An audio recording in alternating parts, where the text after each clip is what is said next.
Hi hello నమస్తే. ఈరోజు మనం అంతర్వేది అందాలు చూడబోతున్నాం. సో ఈ వీడియో అయితే చాలా అంటే చాలా బాగుంటుంది. వీడియోని పూర్తిగా చూస్తారని ఆశిస్తున్నా. Let's start this video.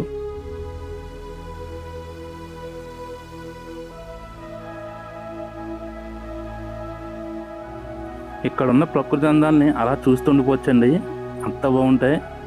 So మనం అంతర్వేది వెళ్ళే రూట్లో మనకి దారి మధ్యలో ఇలాగ మనకి కళాపూలు కనబడడం జరిగింది. చాలా అంటే చాలా బాగున్నాయి కదండి, అలా చూస్తూ ఉండిపోవాలనిపించింది అనమాట. ఇక్కడ లొకేషన్ కూడా అలాగ ఉంది, కొబ్బరి చెట్ల మధ్యన ఈ కళాపూలు మొత్తం చూసారా. వాతావరణం ఎంత బాగుందో, ఎంత ప్రశాంతంగా ఉంటుందండి ఇక్కడ.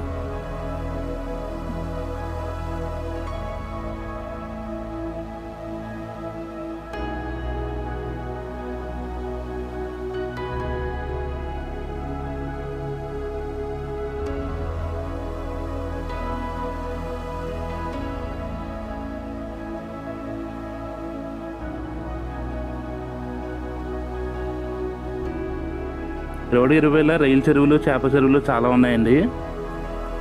మొత్తం మనకి చేళ్ళు ఎలా కనబడతాయో ఇక్కడ మొత్తం చెరువులు ఎక్కువ కనబడతాయి అనమాట. అక్కడక్కడ కొబ్బరి చెట్లు. ఈ లొకేషన్ అలా ఒక మాటలో చెప్పలేమండి, అంత అందంగా ఉంటుంది.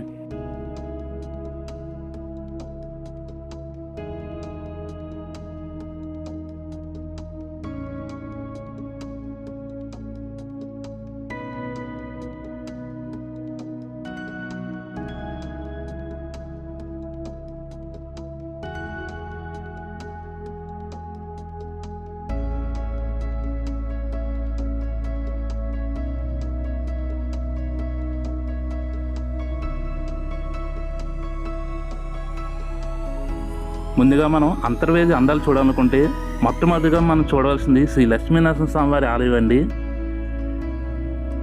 ఈ ఆలయంలోకి వెళ్ళాలంటే ముందుగా మనం వశిష్ఠ గోదావరిలోకి వెళ్ళి స్నానం చేసి వచ్చి స్వామివారిని దర్శనం చేసుకుందాం.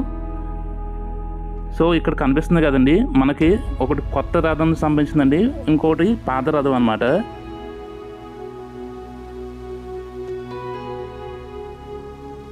సో మనం ఇప్పుడు వెళ్తున్న రూట్ వచ్చి వశిష్ఠ గోదావరి దగ్గరికి వెళ్ళి మనం ఒక స్నానం చేయడానికి వెళ్తున్నామండి. ఇక్కడ ఒక ఆశ్రమం ఉంటుంది, వశిష్ఠ ఆశ్రమం అని చెప్పి. ఆశ్రమం కూడా ఒకసారి చూద్దాం.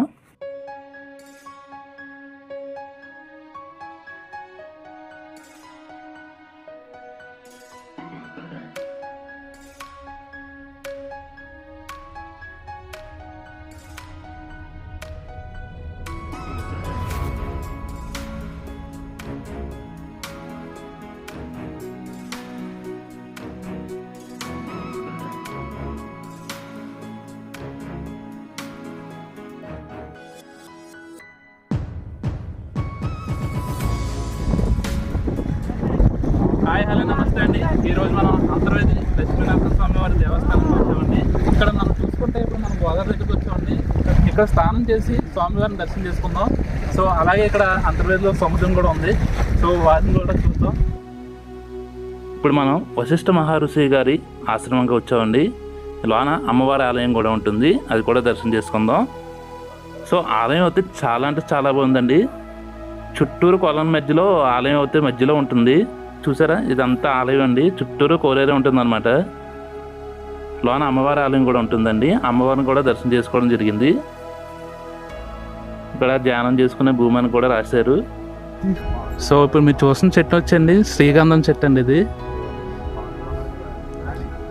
దేవాలయంలో ఇలాంటి చెట్లు చాలా ఉన్నాయి, శ్రీగంధం చెట్లు.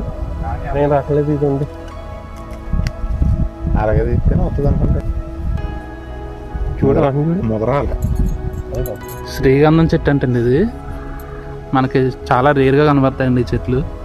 సో దేవాలయం చుట్టూ ఈ శ్రీగంధం చెట్లు చాలా ఉన్నాయి. సో చూసారు కదా శ్రీగంధం చెక్క, ఇది మధ్య చెట్టు. ఇది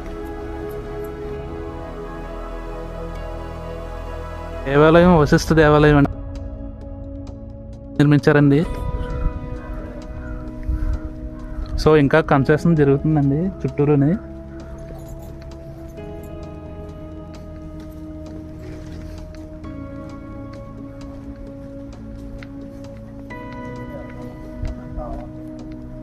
సో ఇక్కడే మనం చూసుకుంటే కోనేరు ఉన్నదండి. దేవాలయం ముందు మనకు కోనేరు ఉంటుంది, చుట్టూరు గుడి చుట్టూరు ఉంటుందండి ఇది కోనేరు లాగా. సో మీరు అంతర్వేది వస్తే ఈ దేవాలయాన్ని మాత్రం మిస్ చేయకండి. ప్రదక్షిణలు అద్భుత ఫలితాన్ని ఇస్తాయి. 9 సార్లు గుడి చుట్టూరు, 6 సార్లు పద్మం లోపల, 3 సార్లులోనూ ప్రదక్షిణలు చేయాలి. ప్రదక్షిణలు చేస్తూ మనసులో మన సంకల్పాన్ని శరణఘోషతో తలుచుకోవాలి. 27 రోజుల్లో అద్భుతంగా జరుగుతుంది. నిత్యం అమ్మవారికి అభిషేకాలు, నవాదులు, అర్చనలు జరపబడును. ప్రతి పౌర్ణమికి స్వయంగా గురువు గారిచే విశిష్ట అభిషేకం చేయబడును.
వశిష్ఠ ఆలయం అయితే చూసాం కదండి. ఇప్పుడు మనం అంతర్వేది శ్రీ లక్ష్మీనరసింహ స్వామి వారిని దర్శించుకుందామండి.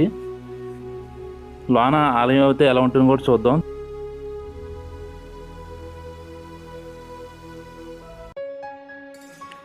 ఆలయం లోనకైతే రావడం జరిగిందండి.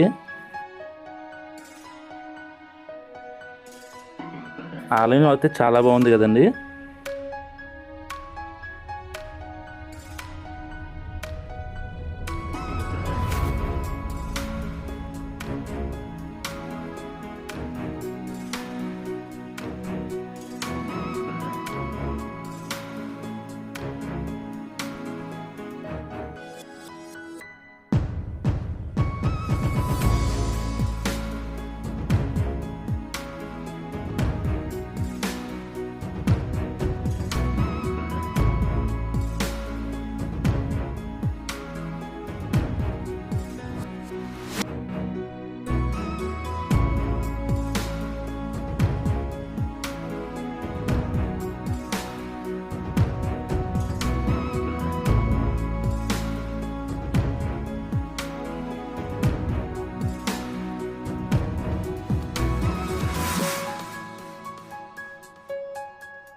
ఓం నమో భగవతే మహానుభావాయ నిర్దేవారామరేనాయ సౌజిక్వమహరాయ వంపర్ణప్రదాయ సంపాదకాయ మృత్యామోదయ ఓం నమో భగవతే మహాసుదర్శనాయ శ్రీప్రే జ్వాలామరేనాయ సౌజిక్వమహరాయ.